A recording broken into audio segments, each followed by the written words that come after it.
S, ಮನೆ ಒಳಗಡೆ ಬಂದಿದ್ದಾಯ್ತು. ಬೊಂಬೆಗಳು ನೋಡುವಂಥದ್ದು ಹೇಗೆಲ್ಲ ಕೂರಿಸಿದ್ದಾರೆ, ಏನ್ ಕತೆ, ಇವನ್ನೆಲ್ಲವನ್ನು ನಾವು ತಿಳ್ಕೊಬೇಕು. ಬಟ್ ಅದಕ್ಕಿಂತ ಮುಂಚೆ ಇಲ್ಲಿರೋನೆಲ್ಲಾನು ಪರಿಚಯ ಮಾಡ್ಕೋಣ. ತುಂಬಾ ಚೆನ್ನಾಗಿ, ಸೊಗಸಾಗಿ, ಸುಂದರವಾಗಿ ರೆಡಿ ಆಗಿ ಬಂದಿದ್ದಾರೆ. ಇವ್ರ ಹೆಸರನ್ನ ತಿಳ್ಕೋಣ. ಮೇಡಮ್ ಹೇಳಿ. ನಾನು ಗೀತಾ ಅಂತ, ನಾನು KSFC ವರ್ಕ್ ಮಾಡ್ತಾ ಇದ್ದೀನಿ. ಇದೊಂಥರ ನಮ್ಮ ಮನೆಯಲ್ಲಿ ಸಂಪ್ರದಾಯವಾಗಿ ಗೊಂಬೆನ ಕೂಡಿಸ್ಕೊಂಡ್ ಬಂದಿದ್ದಾರೆ ನಮ್ಮ ಅತ್ತೆ ಕಾಲದಿಂದನು. ನಾವು ಇದನ್ನ ಹಾಗೆ ಪ್ರತಿ ವರ್ಷನೂ ಕಂಟಿನ್ಯೂ ಮಾಡ್ತಾ ಇದೀವಿ. Very nice. ಬೊಂಬೆ ಬಗ್ಗೆ ಇನ್ನಷ್ಟು ತಿಳ್ಕೋಣ. ನಿಮ್ಮ ಹೆಸರು? ನನ್ನ ಹೆಸರು ಪದ್ಮಪ್ರಿಯ. ನಾನು ಅನಂತರಾಮ್ ಅವರ ಸಹೋದ್ಯೋಗಿ. ಅವರು ಆಫೀಸಿಂದ ನಮ್ಮ ಮನೇಲಿ ಗೊಂಬೆ ಕೊಡ್ಸಿದೀವಿ ಬನ್ನಿ ಅಂತ ಕರೆದಿದ್ದರಿಂದ ಓಕೆ ನೋಡೋಣ ಬಂದಿದ್ದೀವಿ. ಎಷ್ಟು ವರ್ಷದಿಂದ ಈ ತರ ಗೊಂಬೆ ಕೂರಿಸ್ಕೊಂಡು ಮೇಡಮ್, ಇದು ನಮ್ಮ ತಂದೆ ಕಾಲದಿಂದನೂ ಬೊಂಬೆ ನಾವು ಕೂರಿಸ್ಕೊಂಡು ಬಂದಿದ್ದೀವಿ. ಸುಮಾರು ನನಗೆ ಗೊತ್ತಾದಾಗೆ ಮಟ್ಟಿಗೆ ಒಂದು 35-40 ವರ್ಷದಿಂದ ನಾವು ಕೊಡ್ತಾ ಇದ್ದೀವಿ. ಯಾಕೆಂದರೆ ನಮ್ಗೆ ಆ ಏಜ್ಗೆ ಬುದ್ಧಿ ಬಂದಿರುತ್ತಲ್ವ. ನನಗೆ ಆಲ್ರೆಡಿ 50 ಆಯಿತು. ಅವತ್ತಿನಿಂದ ನಡೆಸ್ಕೊಂಡ್ಬರ್ತಾ ಇದ್ದೀವಿ. ಬಟ್ ಇಷ್ಟೊಂದು ಗ್ರ್ಯಾಂಡಾಗಿ ನಾವು ಯಾವತ್ತೂ ಕೂಡಿಸ್ತಾ ಇರಲಿಲ್ಲ. ಈಗ ಒಂದು 4-5 ವರ್ಷದಿಂದ ನಾವು ಗ್ರ್ಯಾಂಡಾಗಿ ಕೂಡಿಸ್ಕೊಂಡು ಬರ್ತಾ ಇದ್ದೀವಿ. ಸೊ ಟೋಟಲಿ ಎಷ್ಟು ದಿನ ಆಫೀಸಿಗೆ ರಜಾ ಹಾಕಿದ್ರಿ ಸರ್? ಸರ್, ಅವರು ರಜಾ ಹಾಕಿದ್ದಾರೆ, ನಮ್ಮ ಮನೆಯವರು. 4 ದಿವಸ ರಜಾ ಹಾಕೊಂಡು ಇದನ್ನೆಲ್ಲ ಅರೇಂಜ್ ಮಾಡಿ. ಮೇಡಮ್, ಒಂದು ಬೇಜಾರಾಗೋ ಸಂಗತಿ ಹೇಳ, ಅಲ್ಲ ನೀವು 4 ದಿನ ಆಫೀಸಿಗೆ ರಜಾ ಹಾಕಿ ಇಷ್ಟೆಲ್ಲ ಕಷ್ಟಪಟ್ಟಿದ್ರ, ಅವ್ರ ಪಾಡಿಗೆ ಅವ್ರ ಆಫೀಸ್ಗೆ ಹೋದ್ರೆ ಬೇಜಾರಾಗಲ್ವಾ ನಿಮ್ಗೆ? ಇಲ್ಲ, ಅವರು ಕೋಆಪರೇಟ್ ಮಾಡಿದ್ರು, ಅವರೇ ಸ್ಟ್ಯಾಂಡ್ ಎಲ್ಲ ರೆಡಿ ಮಾಡಿದ್ದು, ಎಲ್ಲ ಐಡಿಯಾಸ್ ಕೊಟ್ಟಿದ್ದು ಅವರೇನೆ. ಒಂದು 2-3 ಸತಿ ಮೆನ್ಷನ್ ಮಾಡಿದ್ರು ಸಂಪ್ರದಾಯ ಪ್ರಕಾರವಾಗಿ ನಾವು ಎಲ್ಲ ಮಾಡ್ಕೊಂಡ್ ಬಂದಿದೀವಿ ಅಂತ. ಸಂಪ್ರದಾಯ ಪ್ರಕಾರವಾಗಿ ಯಾವ ರೀತಿ ಗೊಂಬೆಗಳನ್ನ ಕೂರಿಸಿದ್ದಾರೆ, ಬನ್ನಿ ಇವ್ರ ಮಾತೆಲ್ಲ ಕೇಳೋಣ.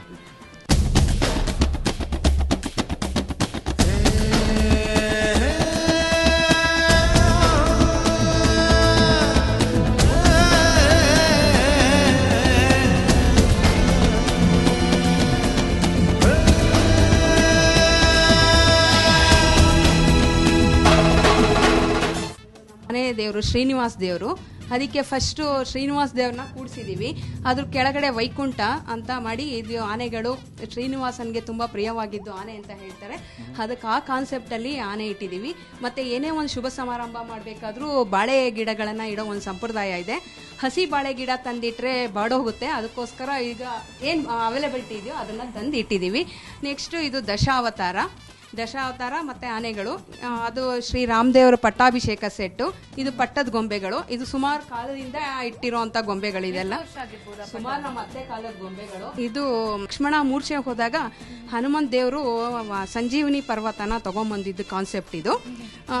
ಇದು 3 ದಿಗ್ಗಜರು, ಪುರಂದರ ದಾಸರು ಸಂಗೀತ ದಿಗ್ಗಜರು, ತ್ರಿಮೂರ್ತಿಗಳು. ಒಬ್ಬರು ಪುರಂದರ ದಾಸರು ನಮ್ಮ ಕರ್ನಾಟಕ ಸಂಗೀತದಲ್ಲಿ ಪಿತಾಮಹ ಅವರು.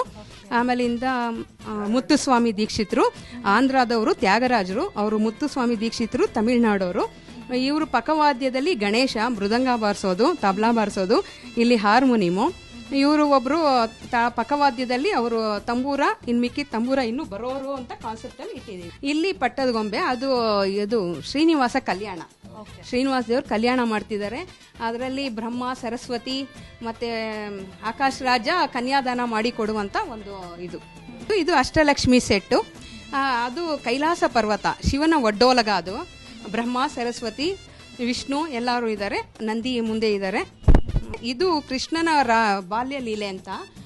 ಕೃಷ್ಣ ಹುಟ್ಟಿದ್ದು ಜೈಲಲ್ಲಿ. ಜೈಲಲ್ಲಿ ಹುಟ್ಟಿದ ತಕ್ಷಣ ವಸುದೇವ ನೀರಲ್ಲಿ ತಗೊಂಡು ಬರ್ತಿರ್ಬೇಕಾದ್ರೆ ದಾರಿ ಆಗುತ್ತೆ. ಆ ಕಾನ್ಸೆಪ್ಟ್ ಮಾಡಿದೀವಿ. ಅಲ್ಲಿ ಬಂದ್ಮೇಲೆ ದೇವಕಿ ಯಶೋದೆ ಮನೆಗೆ ಬಂದು ಸೇರಿಸ್ತಾರೆ ವಸುದೇವ. ಅಲ್ಲಿ ಬಂದ್ಮೇಲೆ ರಾಜರ ಮನೆ ಅಲ್ವಾ, ಅಲ್ಲಿ ತೊಟ್ಲು ಹಾಕಿ ಶಾಸ್ತ್ರ ಮಾಡಿ, ಆಮೇಲಿಂದ ಇದು ಗುರುಕುಲ, ಶ್ರೀಕೃಷ್ಣನ ಗುರುಕುಲ. ಅಲ್ಲಿ ಒಂದು ವಿದ್ಯಾಭ್ಯಾಸ ಗುರುಕುಲದಲ್ಲಿ ಅವರು ಯಾರು ಬಲರಾಮ, ಕೃಷ್ಣ, ಸುಧಾಮ 3 ಜನಕ್ಕೆ ಫಲಹಾರ ಮಾಡ್ತಾ ಇರೋದು. ಇದು ಕಾಳಿಂಗ ಮರ್ದನ. ಇದು ಗೋಪಕಾಸ್ತ್ರೀಯರು ಬೃಂದಾವನದಲ್ಲಿ ಕೃಷ್ಣ ಕೊಳಲನ್ನು ಊದಿದ ತಕ್ಷಣ ಪ್ರಾಣಿ ಪಕ್ಷಿಗಳು ಎಲ್ಲಾರು ಬಂದು ಆ ಕೃಷ್ಣನ ಕೊಳಲನ್ನ ಕೇಳಕ್ಕೆ ನಿಂತ್ಕೊಳ್ತಾರೆ ಅನ್ನೋ ಒಂದು ಕಾನ್ಸೆಪ್ಟ್ ಅದು. ಅದಕ್ಕೆ ಇಲ್ಲಿ ಮಾಡಿದೀವಿ. ಇಲ್ಲಿ ನೋಡೋದು ತುಂಬಾನೇ ಚೆನ್ನಾಗಿದೆ. ಇದು ದುರ್ಗಾದೇವಿ, ಅದು ಒಂದು ಮುಖವಾಡ. ಅದಕ್ಕೆ ನಾವು ಕೂದಲು ಅದೆಲ್ಲ ಅರೇಂಜ್ ಮಾಡಿ, ಆಮೇಲಿಂದ ಮುಖಕ್ಕೆ ಇದೆಲ್ಲ ಅಲಂಕಾರ ನಾನೇ ಮಾಡಿದ್ದು. ಆಮೇಲಿಂದ ಈ ಮುಂದೆ 2 ಸುಮ್ಮನೆ ವಾಸ್ ತರ ಇಟ್ಟಿದೀವಿ. ಇದು ಸರಸ್ವತಿ ಇವತ್ತು ಹವಾನೆ, ಇವತ್ತಿಟ್ಟು ಪೂಜೆ ಮಾಡಬೇಕು. ಭಾನುವಾರ ದುರ್ಗಾಷ್ಟಮಿ ಬರ್ತಾ ಇರೋದ್ರಿಂದ ದುರ್ಗಾಷ್ಟಮಿ ದಿವಸ ನಮ್ಮ ಮನೆಯಲ್ಲಿ ದುರ್ಗೆ ಕೂತಿರೋ ರೀತಿನಲ್ಲಿ ಆ ಒಂದು ಬೊಂಬೆಗೆ ಅಲಂಕಾರ, ದುರ್ಗೆ ಅಲಂಕಾರ ಮಾಡಿ ಅದನ್ನ ನಾವು ಕೂಡಿಸಿದ್ದೀವಿ. ಇಲ್ಲಿ ನೋಡಿದ್ರೆ ತುಂಬಾನೇ ಕಲರ್ಫುಲ್ ಬೊಂಬೆಗಳಿದೆ, ಮದ್ವೆದೆಲ್ಲ ಕಾಣಿಸ್ತಾ ಇದೆ. ಇದ್ರ ಬಗ್ಗೆ ಒಂದ್ ಸ್ವಲ್ಪ ಎಕ್ಸ್ಪ್ಲೇನ್ ಮಾಡ್ತೀರಾ? ಇದು ಬ್ರಹ್ಮೋತ್ಸವದ್ದು ತಿರುಪತಿಯಲ್ಲಿ ಬ್ರಹ್ಮೋತ್ಸವ ನಡೀತಾ ಇರತ್ತಲ್ಲ ಆ ಕಾನ್ಸೆಪ್ಟ್, ಈಗ ಬ್ರಹ್ಮೋತ್ಸವ ನಡೀತಾ ಇದೆ. ಆ ಕಾನ್ಸೆಪ್ಟ್ ಅಲ್ಲಿ ತಿರುಪತಿ ಬೆಟ್ಟದಲ್ಲಿ ಶ್ರೀನಿವಾಸ ದೇವರು ಇರೋದು. ಆಮೇಲಿಂದ ನಾಮ ಶ್ರೀನಿವಾಸನ ಇದು ನಾಮ ಶಂಕು ಚಕ್ರ ಎಲ್ಲ ಶ್ರೀನಿವಾಸಂಗೆ ಸಂಬಂಧಪಟ್ಟದ್ದು, ಅದಕ್ಕೆ ಅದನ್ನ ಇಟ್ಟಿದೀವಿ. ಇದು ಬ್ರಹ್ಮೋತ್ಸವ.